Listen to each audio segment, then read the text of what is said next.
Perkenalkan, nama saya Hirodi Kedua dari Indra, dan saat ini sedang menjalani studi di program Magister Administrasi Publik.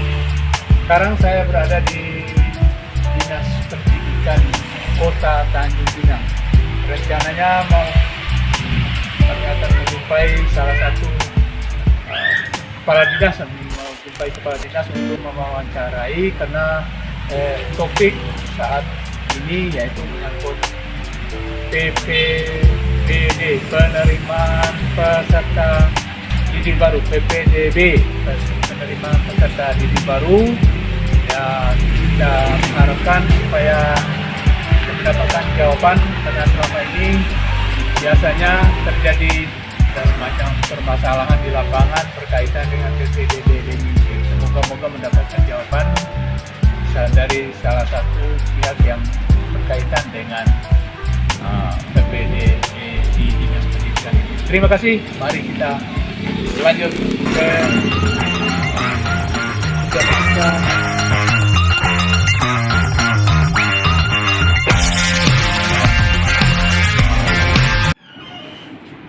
saya dari UMRA, mengambil program Magister Administrasi Publik, dan kesempatan ini kami kebetulan ada tugas untuk mewawancarai salah satu dinas lah, dan saya mengambil Dinas Pendidikan. Dan kebetulan sekarang ini kan sebentar lagi mau kegiatan PPDB. Jadi selama ini kan selalu ada menjelang akhir tahun, awal pelajaran selalu dengan PPDB, orang tua sibuk dan segala. Mau minta tanggapan Ibu kira-kira tentang PPDB kali ini masih berjalan, tentang dengan sistem zonasi kah atau apa, masih berjalan atau langsung aja? PPDB from home, artinya orang tua tidak perlu lagi membawa berkas ke sekolah, ya cukup saja dari rumah. PPDB ini bersifat transparan, artinya bisa dilihat oleh semua orang. Dan ini di Tanjung Pinang, PPDB ini sudah berjalan pada tahun kelima. Kalau kita bandingkan dari tahun pertama pelaksanaan ini, memang dari tahun ke tahun itu kita merasakan bahwa ada peningkatan dalam pemahaman. Tahun pertama itu memang geger, karena orang masih belum dapat membedakan antara rayon dan zonasi. Kalau dulu rayon itu adalah dari sekolah asal. Jadi kalau misalnya sekolah asalnya di empat timur, yang di belakang Monogatari, larinya ke SMP 2, karena rayon. Nah sekarang kalau sistem zonasi adalah jarak rumah ke sekolah. Jadi prinsip kita sekarang adalah anak didik ini dia bisa pergi ke sekolah sendiri. Setiap tahun pemahaman daripada orang tua ini pada PPDB ini meningkat. Tahun pertama kami pernah didatangi satu kelurahan, datang kemarin, dan mereka mengatakan kenapa kami mau ke sekolah sini kok nggak bisa.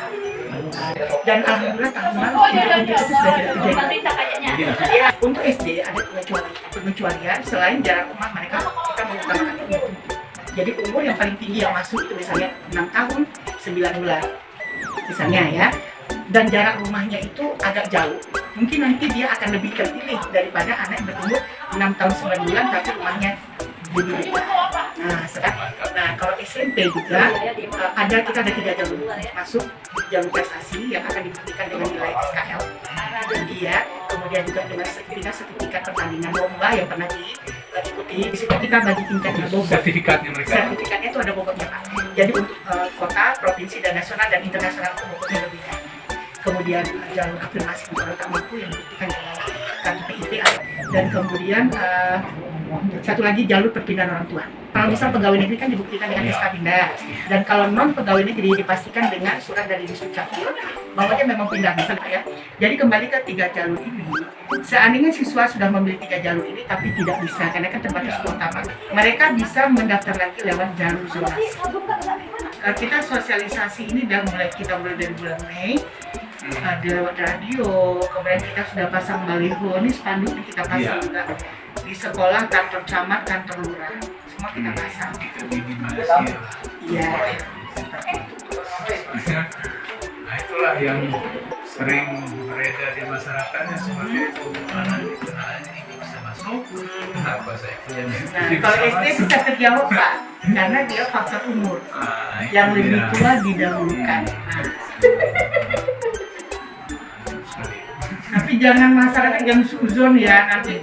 Ini banyak semalam Pak Kadis sudah ngomong sama kami dalam rapat kecil.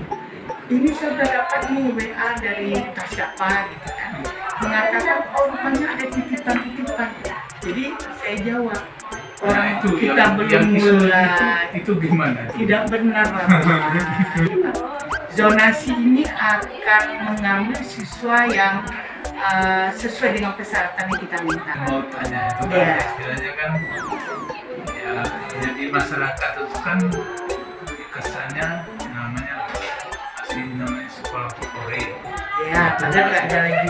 Nah, itu dia. Nggak ada lagi. Misalnya kan SMP 1, jadi kan orang tua pun merasa wah anak saya bukan Prestis gitu ya. itu gimana caranya supaya bisa lolos ke SMP 1 itu masih Jadi ada. memang seperti itulah Pak ya yang harus kita hapus dari masyarakat. Nah, itu dia.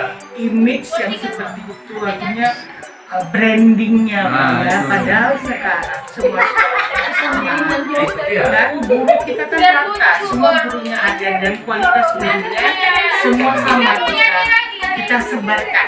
Cuma image dalam masyarakat kan SD teladan yang Nah, terbaik. itu dia. Ya kan, SMP 1 ya tetap aja SMP 1 karena dia duluan, ya kan, SMP 5, SMP tapi Ya semua sekarang tuh rata. yang keren itu SMP 1, SMP 5, SD teladan, kemudian SMP 7 nah, SMP 7. Jadi ya, orang kan mau di masyarakat seperti pokoknya tanya anakmu SMP mana? Kalau SMP lain kan SMP 1 dong. Nah, itu kan jadi lain. Jadi gini Pak ya, kalau kita lihat fenomena sekarang Pak ya, kalau dulu oke, ya, karena kita masuk sekolah itu berdasarkan nilai ujian Nah, itu nasional, dia. ya kan, SMA 1, karena saya dulu SMA 2 Pak, saya tahu, saya merasa betul fenomena seperti Nah, itu. itu dia. Jadi setelah SMA 1 tak dapat, mereka cari SMA 2. SMA Jadi 2, kayak itu SMA 2 pasti. itu kayak pilihan kedua. Pilihan Ya. kedua. Karena waktu itu pakai ujian nasional. Ujian nasional. Pakai nilai. Jadi otomatis kalau kita lihat ya tentu nilai anak-anak yang terbaik memang banyak di sana Ya. dulu. Kalau sekarang kan mereka masuk lewat jarak rumah, Pak.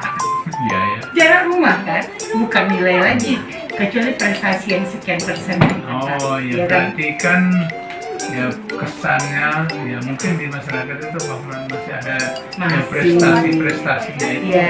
Itulah yang nggak Sekarang apa-apa. Pak, prestasi bahkan berasal dari sekolah kecil. Nah, Contoh, SMP Penyengat itu selalu mendapat kejuaraan nasional berarti lolos bagian tuh. tarian. Iya. Berarti kan mereka berprestasi walaupun Iya. tempatnya jauh. Dulu 2 tahun yang lalu ada SD yang di belakang SD 8, SD 6 TB namanya. Di situ juara nasional ada di sana. Pasti Bapak bingung di mana sekolahnya, nggak terkenal kan? Iya. Tetapi buktinya prestasi berasal dari sana. SD Dompa Pak kemarin Sarawak Oh, iya. dapat nomor 1. Oh ya, Nah yang bukan di Dompanya Pak, yang masuk yang dalam iya lagi. masuk yang Bapak tahu tempat makan kelam pagi? itu dia. Nah, sekolah yang kecil, Kecil. mungil, halamannya kecil, prestasi. Jadi nggak lagi sekolah-sekolah seperti itu. Nah itulah Nah, yang jadi menghapus itu. tapi alhamdulillah saya lihat sekarang kalau kita mendekat riset kecil-kecilan ya Pak ya, masyarakat udah pintar, Iya. masyarakat udah pandai melihat bahwa yang penting anaknya sekolah nyaman, jadi tidak menyerbu sekolah-sekolah yang katanya prestis seperti itu. Iya. Tapi kan kita perlu waktu Pak ya, dan ingat ini kan baru tahun kelima. Mudah-mudahan tahun ke depan nggak berlaku lagi Betul. seperti itu. Mantap. Terima kasih banyak untuk informasinya. Yang Hmm, yang penting dasarnya pertanyaan dasarnya kan sudah Iya. sudah masuk.